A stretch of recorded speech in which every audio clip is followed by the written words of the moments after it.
Hello and welcome to SPMIS Academy. Today we'll analyze important newspaper articles of 5th June 2024. Please note you can download the PDF version of today's newspaper analysis by clicking the link given in the comment section. This is the list of the topics that we will be covering from today's newspaper.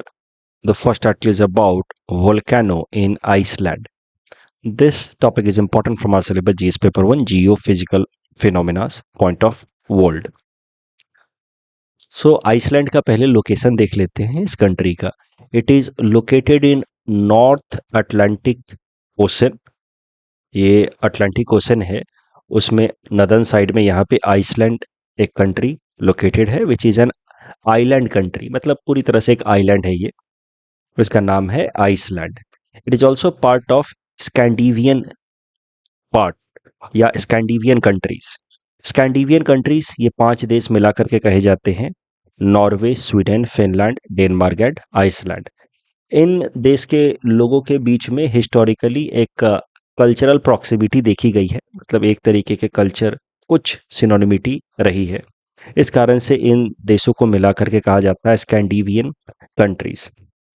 A sub region of northern Europe with strong historical, cultural and linguistic ties. As I said, it includes Norway, Sweden, Finland, Denmark and Iceland. अब Iceland की अगर बात की जाए इस देश की, तो यहाँ पे तो काफी सारे एरिया में आइस कवर्ड रहता है, इसीलिए इसका नाम है आइसलैंड. डिस्पाइट आइस कवर, आप देखोगे कि यहाँ पे फ्रीक्वेंट वोल्केनिक इरप्शंस होते रहते हैं. It is one of the most volcanically active region on the earth. और 2020 से पहले अगर आप देखोगे तो 3-4 साल में एक बार एक मेजर वोल्केनिक इरप्शन हो ही जाता था. लेकिन 2020-21 के बाद से ये फ्रीक्वेंसी और बढ़ गई है.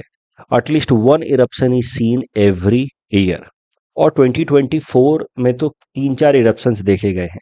2023 के दिसंबर से लेकर के अभी तक में भी कम से कम 3-4 इरप्शंस देखे गए हैं आइसलैंड के अंदर. तो वोल्केनिक इरप्शंस की फ्रीक्वेंसी बढ़ती जा रही है. फ्रीक्वेंट वोल्केनिक इरप्शंस होते रहते थे और वहाँ पे आइस भी है साथ ही साथ. इसी कारण से आइसलैंड कंट्री को कभी कभार कहा जाता है the land of fire and ice. तो प्रीलिम्स में आपसे पूछा जा सकता है सीधा सीधा कि which of the following country is known as land of fire and ice. Correct answer would be Iceland.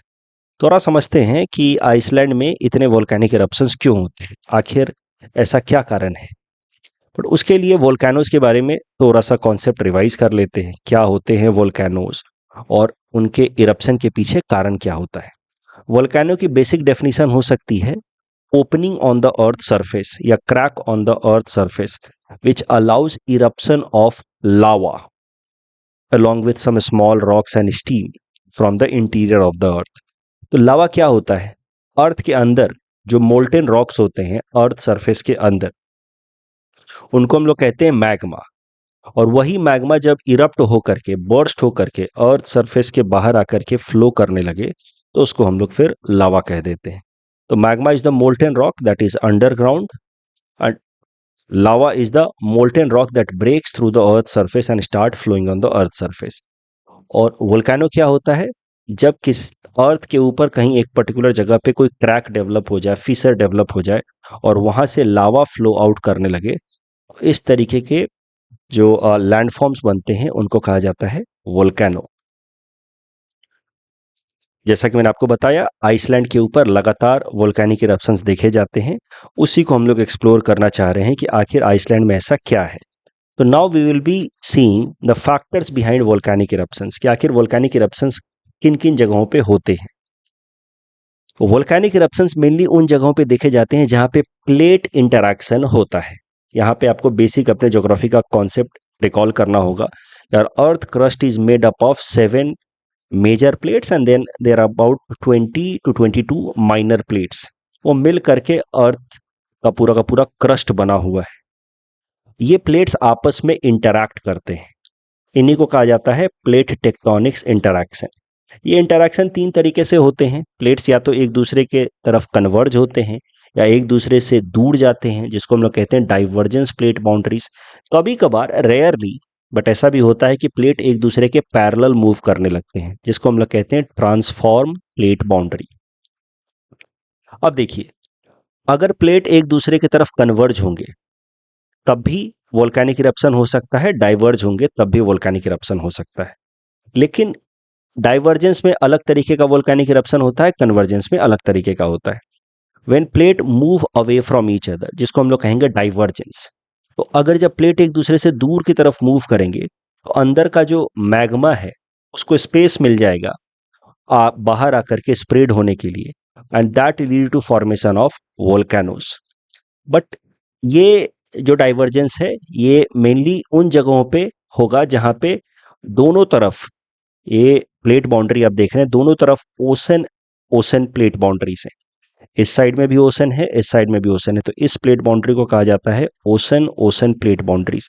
यहाँ पे अगर डाइवर्जेंस होगा, दोनों प्लेट एक दूसरे से थोड़ा थोड़ा दूर जाएंगे, तो फिर अंदर का मैग्मा इरप्ट होकर के बाहर आएगा और स्प्रेड होता रहेगा in the form of lava, और फिर बनेंगे वोल्केनोस। और इस तरह के वोल्केनोस के कारण एक लीनियर माउंटेन रिजेस बन जाते हैं, छोटी छोटी पहाड़ियां।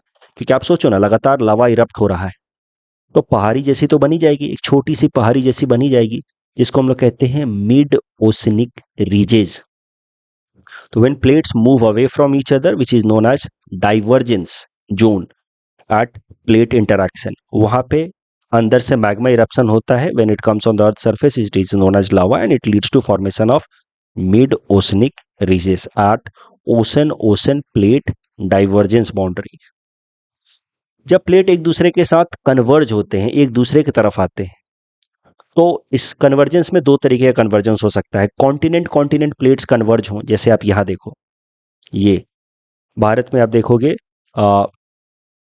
इंडिया के साइड में यहाँ पे कॉन्टिनेंट कॉन्टिनेंट प्लेट डाइवर्जेंस होता है। कॉन्टिनेंट कॉन्टिनेंट प्लेट डाइवर्जेंस में वोल्केनिक इरप्शन नहीं होता है, क्योंकि दो मोटे मोटे अर्थ क्रस्ट एक दूसरे में कन्वर्ज कर रहे हैं, तो यहाँ पे सिर्फ फोल्ड माउंटेन्स बनेंगे।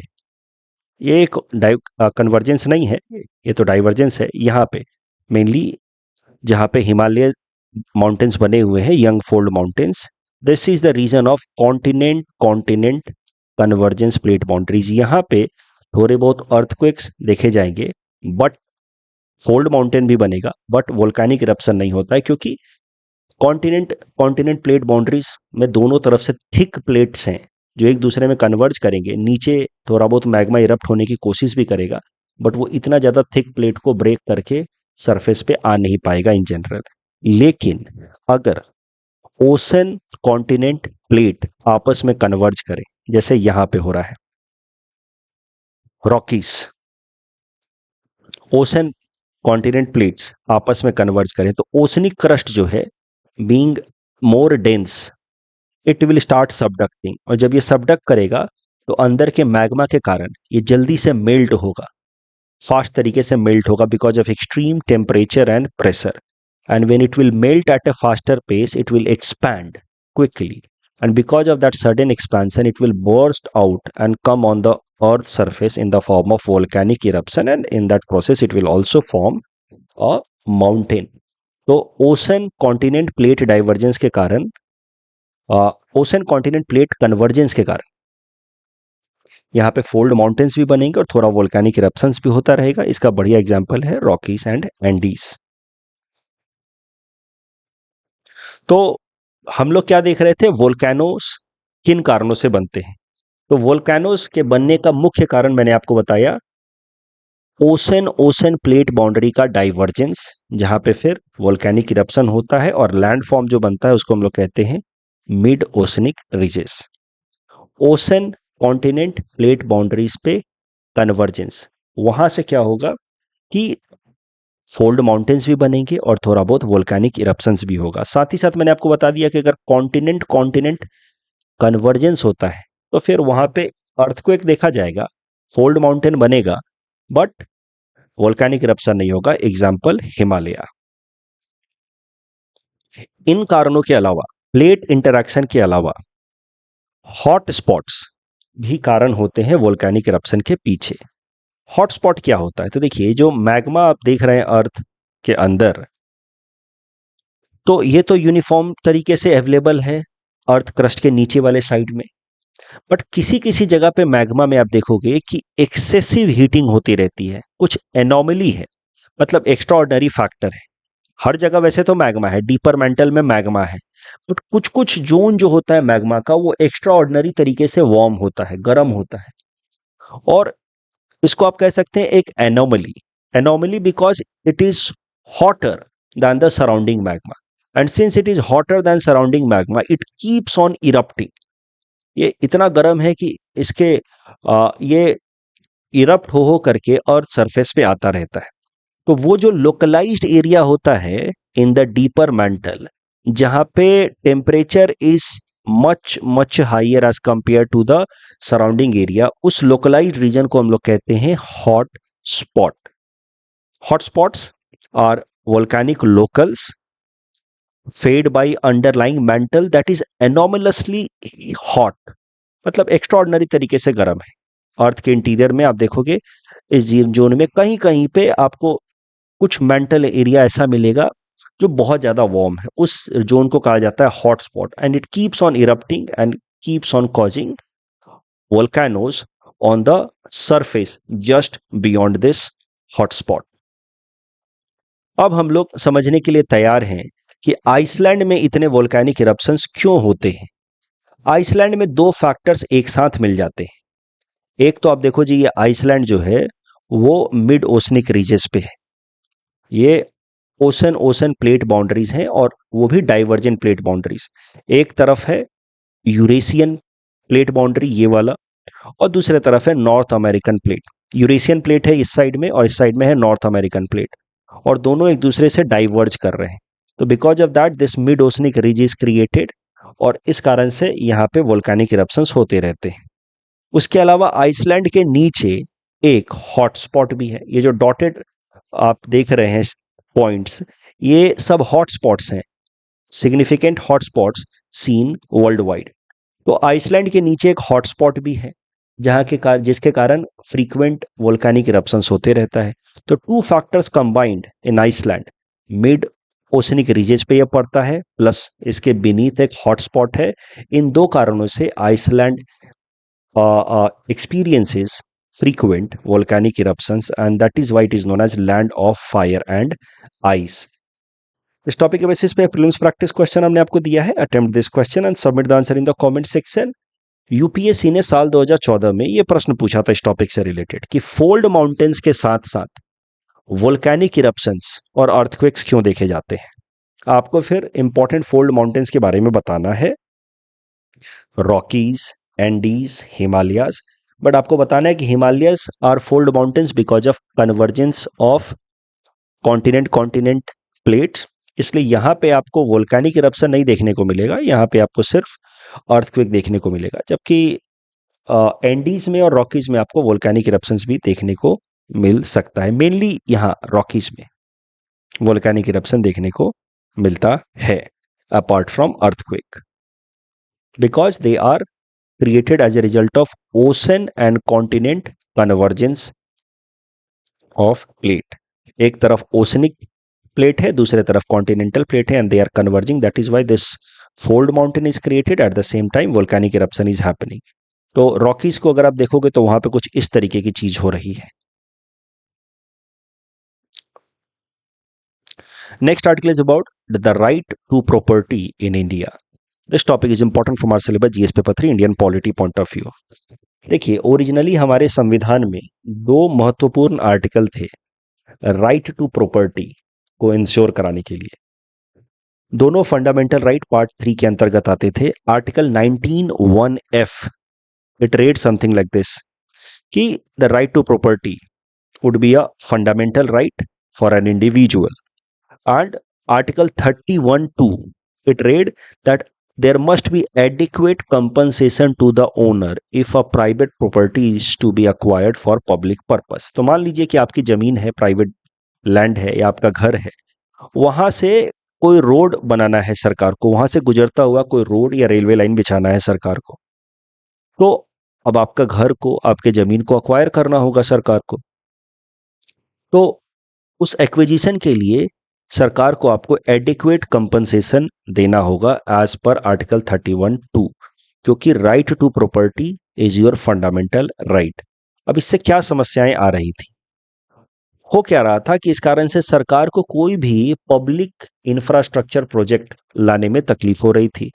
रोड बनाना है, रेलवे लाइन बिछाना है, कोई ना कोई तो ऑब्स्ट्रक्शन कर ही देता था कि नहीं नहीं, मैं अपनी जमीन नहीं दूंगा, मैं अपना घर नहीं दूंगा, चाहे आप कितने भी पैसे दे दो, because it was fundamental right guaranteed under article 19(1)(f). Plus उस टाइम में कई सारे लोगों के पास, जमींदार लोग थे ब्रिटिशर्स के टाइम से, बिकॉज ऑफ जमींदारी सिस्टम, उनके पास बहुत सारी जमीनें थी जो जिसपे कुछ भी इकोनॉमिक एक्टिविटीज वो नहीं करते थे, खेती तक नहीं करते थे। और कई सारे लोग लैंडलेस वर्कर्स थे, उनके पास खेती करने के लिए जमीन ही नहीं थी। देश के अंदर फूड इनसिक्योरिटी का प्रॉब्लम था। इसके बावजूद भी ये जमींदार लोग अपने खेतों में किसी को काम करने नहीं देते थे, इस डर से कि ऐसा ना हो कि सरकार उनकी जमीन अक्वायर कर ले। तो सरकार चाहती थी कि इनके जमीन का रैशनलाइजेशन किया जाए, एक इंसान के पास एक लिमिट से ज्यादा जमीन ना हो, इसको लैंड सीलिंग भी कहते। तो सरकार चाहती थी कि लैंड रिफॉर्म्स किए जाए, लेकिन लैंड रिफॉर्म्स जिससे लैंड का रैशनलाइज्ड यूज हो सके, दूसरा फूड इनसिक्योरिटी के प्रॉब्लम को टैकल किया जा सके। बट लैंड रिफॉर्म करने में भी article 19(1)(f and article 31(2) prove to be an obstacle.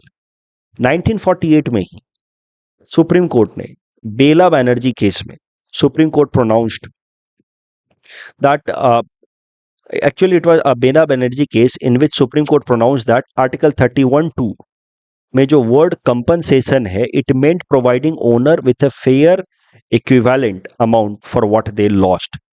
This further created difficulty for the government. सरकार के लिए जो बेला बनर्जी केस का जो जजमेंट है, इट फर्दर क्रिएटेड चैलेंज कि सरकार को एक एडिक्वेट कंपनसेशन देना होगा, फेयर इक्विवेलेंट कंपनसेशन देना होगा फॉर द प्रॉपर्टी।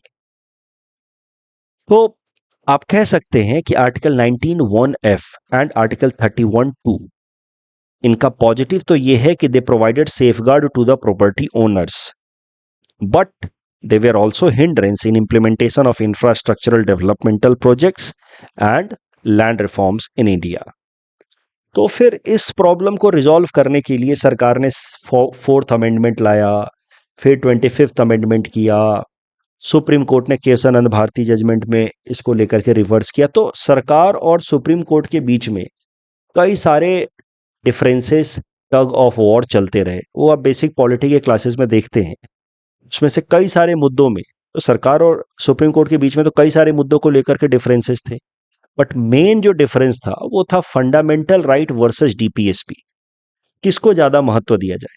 सरकार कह रही थी कि अगर फंडामेंटल राइट्स को बहुत ज्यादा महत्व दिया गया, specially fundamental rights like right to property, तो फिर हम लोग डीपीएसपी के जो गाइडलाइंस हैं उसको कैसे पूरा कर पाएंगे? डीपीएसपी के गाइडलाइंस हैं कि सबके पास इक्विटेबल डिस्ट्रीब्यूशन ऑफ रिसोर्सेज होना चाहिए, सबके लिए, सबके पास मीनिंगफुल लाइवलीहुड होना चाहिए, सरकार को वेलफेयर कराना होगा गरीब लोगों का।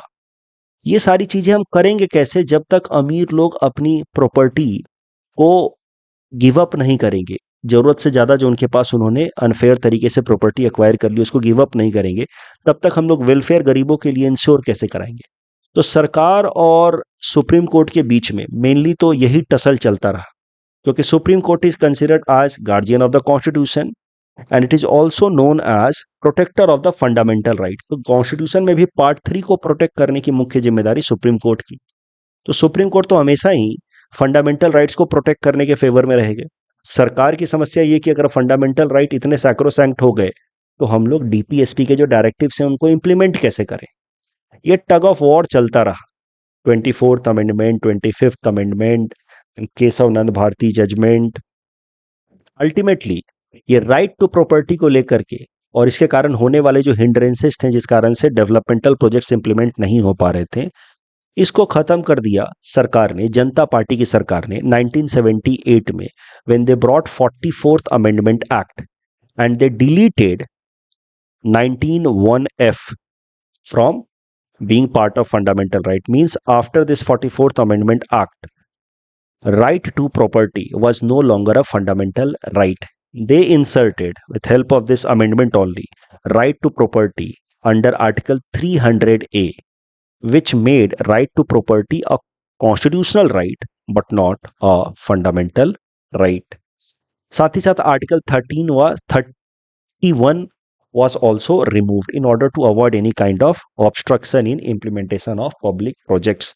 So आप कह सकते हैं कि right to property, which was earlier a fundamental right protected under Article 19(1)(f) and Article 31(2), was no longer a fundamental right after 44th Constitutional Amendment Act, but it continued to remain a constitutional right because right to property was added under Article 300A of the Indian Constitution. अब recent development पे आते हैं।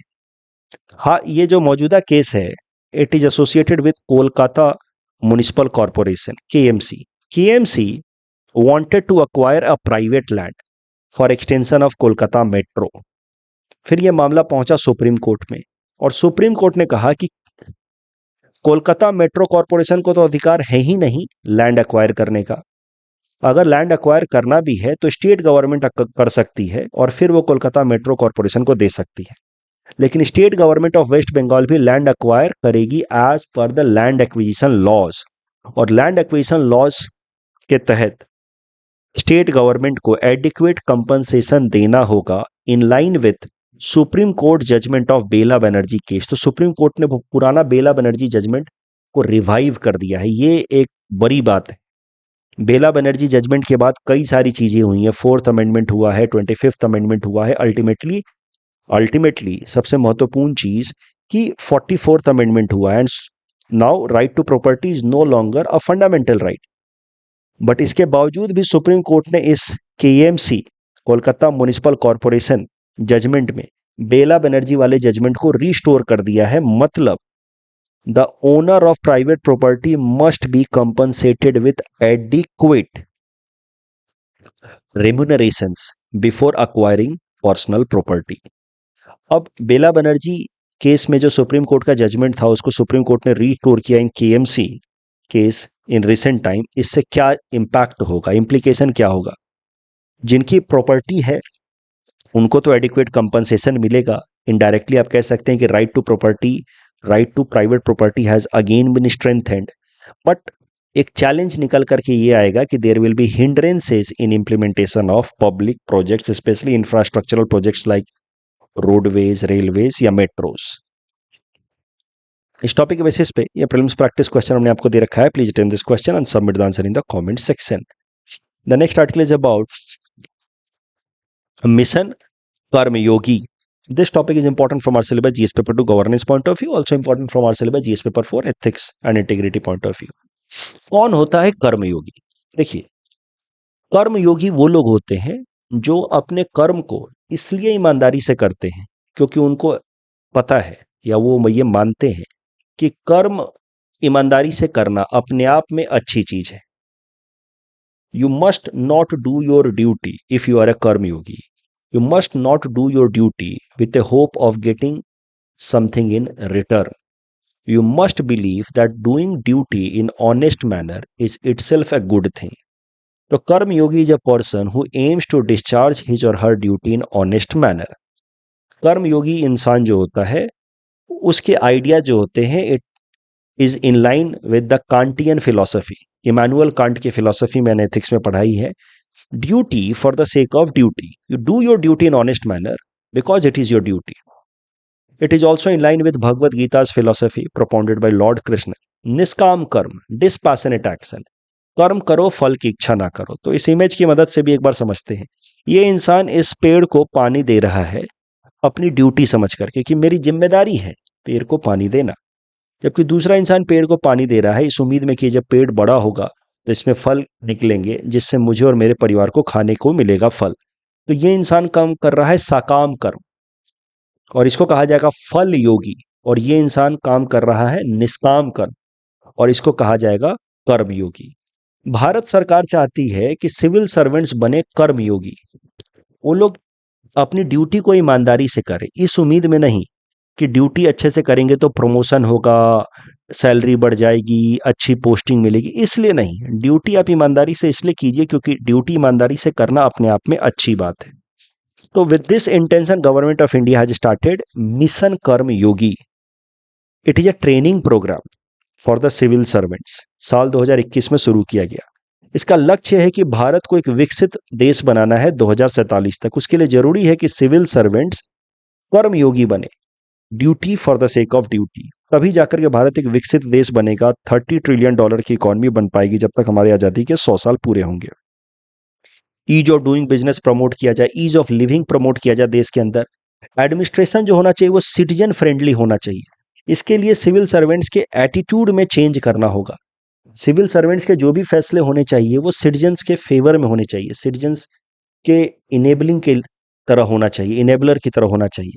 तो इसके लिए civil servants को कर्मयोगी बनना होगा और इसी के लिए ट्रेनिंग प्रोग्राम शुरू किया गया है, मिशन कर्मयोगी।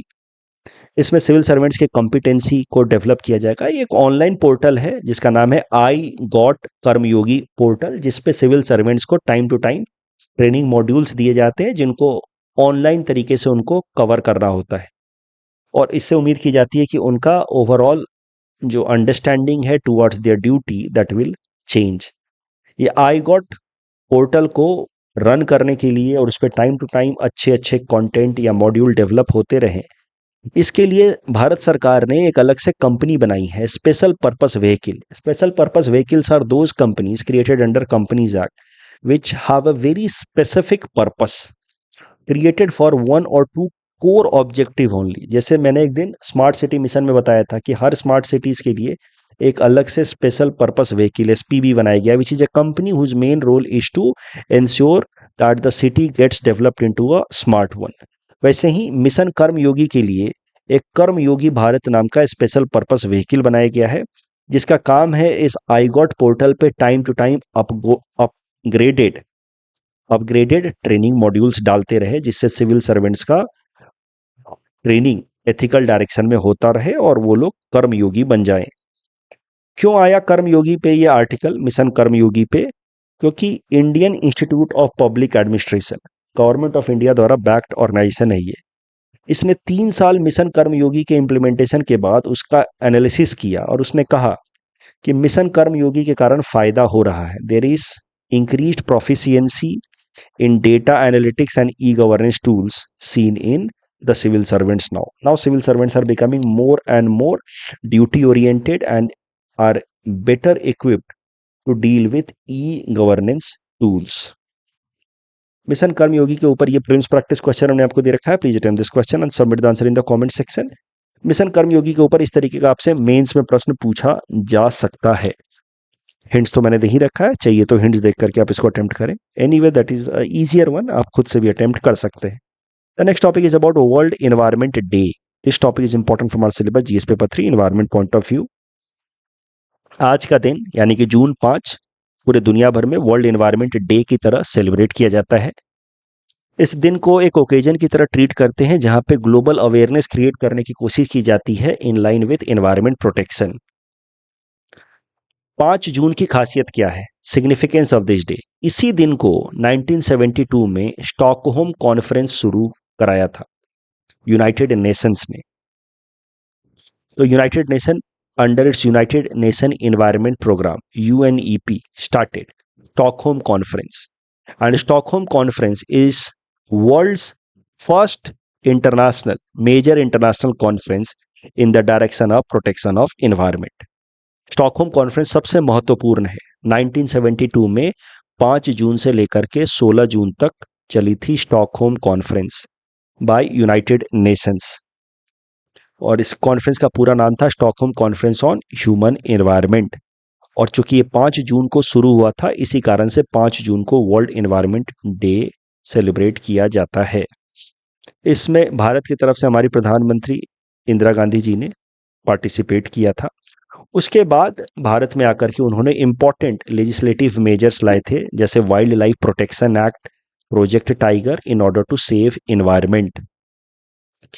तो this is the major conference, इसको हमेशा याद रखिएगा। 1972 वाला स्टॉकहोम कॉन्फ्रेंस और उसके 20 साल बाद रियो अर्थ समिट 1992 में, जिसमें United nation framework convention on climate change, United Nation convention on combating desertification and United Nation convention on protecting biodiversity, ये 3 महत्वपूर्ण अग्रीमेंट साइन हुए थे। तो 1972 और 20 साल बाद 1992, ये 2 कॉन्फ्रेंस तो आपको याद रखने ही है, स्टॉकहोम कॉन्फ्रेंस एंड रायो अर्थ कॉन्फ्रेंस।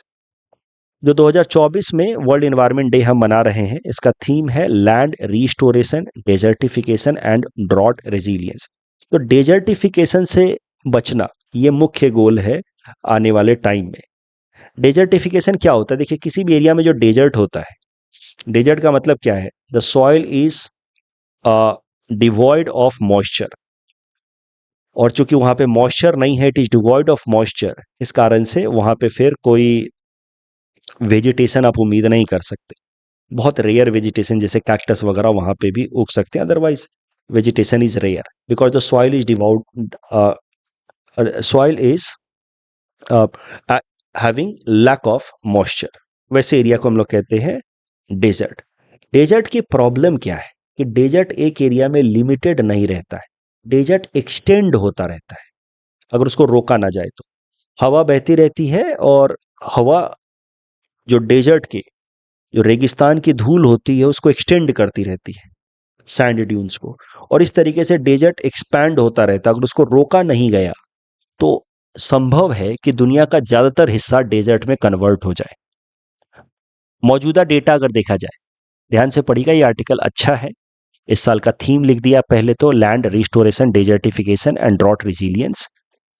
फिर UNCCD, United Nation convention on combating desertification, जो 1992 में ये कन्वेंशन साइन किया गया था, उसके हिसाब से दुनिया का 25% एरिया ऑलरेडी डेजर्ट में कन्वर्ट हो चुका है, जो दुनिया के 1 बिलियन पॉपुलेशन के लाइवलीहुड को अफेक्ट करता है। भारत के अंदर 30% area, 30% area is affected with desert. तो ये मेजर है, और इसको अगर रोका नहीं गया तो इट विल फर्दर एक्सटेंड। इसलिए क्या अप्रोच लिए जा रहे हैं डेजर्ट के एक्सटेंशन को रोकने के लिए या कर्ब करने के लिए? United Nation convention on combating desertification ने एक प्रोग्राम लॉन्च किया है, land degradation neutrality, LDN। LDN, इसके अंतर्गत जितना डेजर्ट एक्सटेंड होगा उतना ही डेजर्ट वाले एरिया में हम लोग डेजर्ट वाले एरिया में रिस्टोरेशन करेंगे। तो एक तरफ से डेजर्ट एक्सटेंड होगा मान लीजिए, तो दूसरे तरफ से रिस्टोरेशन करेंगे, वहां पे मॉइस्चर सप्लाई बढ़ा करके सॉइल के अंदर, और वहां पे वेजिटेशन को बढ़ा करके। तो इस तरीके से एक बैलेंस मेंटेन करेंगे और न्यूट्रलिटी कर देंगे डेजर्ट को लेकर के, कि एक तरफ से डेजर्ट एक्सटेंड होगा तो दूसरे तरफ से हम लोग रिस्टोर कर देंगे डेजर्ट को इनटू अ नेचुरल वेजिटेशन, और सॉइल के अंदर मॉइस्चर की जो क्वांटिटी है उसको हम लोग इंक्रीज कर देंगे।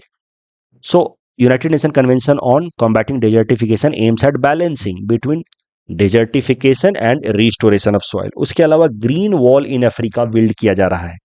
अफ्रीका के अंदर देखिए, ये वाला एरिया साहेल रीजन, सहारा रीजन, यहाँ पे तो सहारा रीजन, साहेल रीजन, सहारा में तो डेजर्ट है ही। अब अगर इसको रोका नहीं किया तो धीरे धीरे पूरा अफ्रीका बन जाएगा डेजर्ट। इसके लिए क्या किया गया है, सेनेगल से लेकर के जिबूती तक इस तरीके के फॉरेस्ट या आप कह सकते हैं वेजिटेशन डेवलप किए गए हैं, ताकि ये डेजर्ट एक्सटेंड ना हो साउथवर्ड साइड में। और इस तरह के वेजिटेशन को नाम दिया गया है ग्रीन वॉल इनिशिएटिव। 2007 से ही शुरू किया गया है, the great green wall of Africa. It has been launched by African union. तो approach to counter spread of desertification, UNCCD का land degradation neutrality program, Africa के अंदर ग्रीन वॉल प्रोग्राम। भारत के अंदर कई सारे एनवायरमेंटल कंजर्वेशनिस्ट का भी नाम दिया हुआ है इस आर्टिकल में, महत्वपूर्ण है। नाम याद रखेंगे तो कई सारे जगहों पे इस्तेमाल कर सकते हैं। जादव पायेंग जी के बारे में, known as forest man of India, Rajendra Singh known as water man, and Popat Rao Pawar, इन तीन के बारे में देखते हैं। जादव पायेंग के बारे में आपने पहले भी सुना होगा, आसाम से बिलोंग करते हैं, known as forest man of India, क्योंकि उन्होंने 30 साल मैन मेड फॉरेस्ट डेवलप करने में बिताए। 30 साल अपने जीवन का उन्होंने इन्वेस्ट किया है, ताकि मजूली डिस्ट्रिक्ट में उन्होंने मैन मेड फॉरेस्ट, दुनिया का पहला one man made forest, Molai Kathoni forest develop किया in Majuli district near Kokilamukh, and that is why is known as forest man of India. तो इस तरह के एनवायरमेंटल कंजर्वेशनिस्ट का नाम आपको जरूर याद रखना चाहिए। Rajendra Singh known as water man of India, क्योंकि थार एरिया में जब उन्होंने देखा कि बहुत वाटर की स्कैरसिटी है, तो लोगों को उन्होंने इनकरेज किया नेचुरल सॉल्यूशंस फाइंड करने के लिए वाटर कंजर्वेशन का। उन्होंने छोटे छोटे पॉन्ड बनवाने शुरू किए, जो उस एरिया में जोहर कहा जाता है, rain water storage tank, check dams बनवाए, और इस तरीके से थार एरिया में भी जो एरिड एरिया है, सूखा एरिया है, वहां पे भी वाटर स्कैरसिटी के प्रॉब्लम को काफी हद तक डील करने में उन्होंने मदद की। इसी कारण से राजेंद्र सिंह जी को कहा जाता है वाटर मैन ऑफ इंडिया। पोपट राव पवार, हिवरे बाजार पंचायत इन अहमदनगर डिस्ट्रिक्ट ऑफ महाराष्ट्र।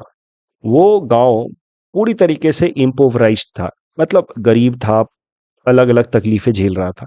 वहां पे उन्होंने, और इसलिए तकलीफें झेल रहे थे वहां के गांव के लोग, क्योंकि वहां पे एग्रीकल्चर लगातार फेल हो रहा था, year after year crop failure हो रहे थे।